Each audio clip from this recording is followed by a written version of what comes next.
કામ કર, આ સ્કૂટર છે ને હું બોલું છું લાય તો ત્યાંથી 9 નંબરનું પાનું લાય. આ સ્કૂટરને છે ને બગડ્યું છે, હમણાં ચકાચક રિપેરિંગ કરશે. આ તારા માથામાં મારે 9 નંબરનું પાનું છે કે 6 નંબરનું? જા 9 નંબરનું લેતા ત્યાંથી. એવો માથે પડ્યો છે ને, શું કરું આનું? મેં કીધું ભાઈ પાછો હું લઈને આવ્યો. હમણાં મેં આને કીધું પોપટ પક્કર લાય તો વાંદરી પાનું લઈને આવ્યો. પેલો એક ઝાપટ મારી જ ને, જો પેલું ફિક્સ પાનું પડ્યું છે 9 નંબરનું એ લેતો આય.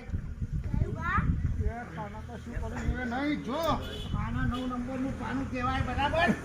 સમજી લે ને તો માથા મારે ખબર, માથે જ પડ્યા છે મારી કી ખબર. અને એક કામ કર, આ સ્કૂટર બરાબર નમાવજો હો, પકડી ના પડે નહીં. હું પાનું લગાડ નમાય પેલી બાજુ નમાય ને તો એક લગાય કઈ થઈને બગાડ્યું છે બરાબર. સ્કૂટર નમાય પેલી બાજુ, જો સ્કૂટર ને લઈને પડતો નહીં, નમાય તું બરાબર. એટલે એ સુરેશભાઈ આ શું માંડ્યું છે? એટલે આટલા નાના છોકરાથી સ્કૂટર ના નમે.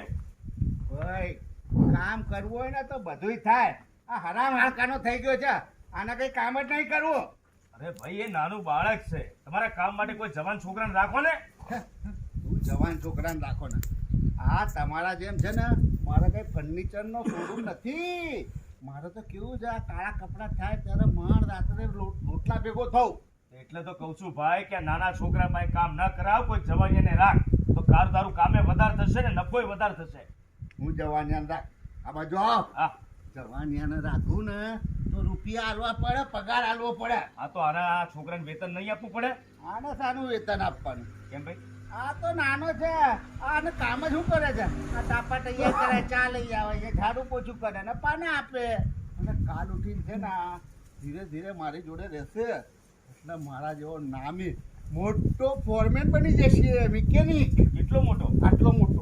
થોડો માપનો રાખતો ભાઈ. માપનો રાખવો છે હા નીચો રાખ તો આટલા મારા સુધી. હા બરાબર. અને મારા જેટલો ફોરમેન બની જશે પછી તો રૂપિયા છાપવાનો જ છે ને. અરે બરાબર છે, પણ અત્યારે એની ઉંમર ભણવા ગણવાની છે ભાઈ, આ મજૂરી કરવાની નહીં.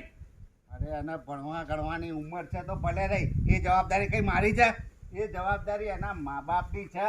આ તો એની માં છે ને અહીંયા લઈને આવેલી અને મને કે સુરેશભાઈ આને થોડું ઘણું શીખવાડો તો અમે છે ને નોટો ભેગા થઈ ગયા અને કંઈ કમાતો થાય. અચ્છા, એટલે એના મા બાપ એને મૂકી ગયા. હા, એટલે આ છોકરાએ મજૂરી કરવાની અને એના મા બાપ ઘેર બેઠા બેઠા ખાવાનું નહીં. હવે એના મા બાપ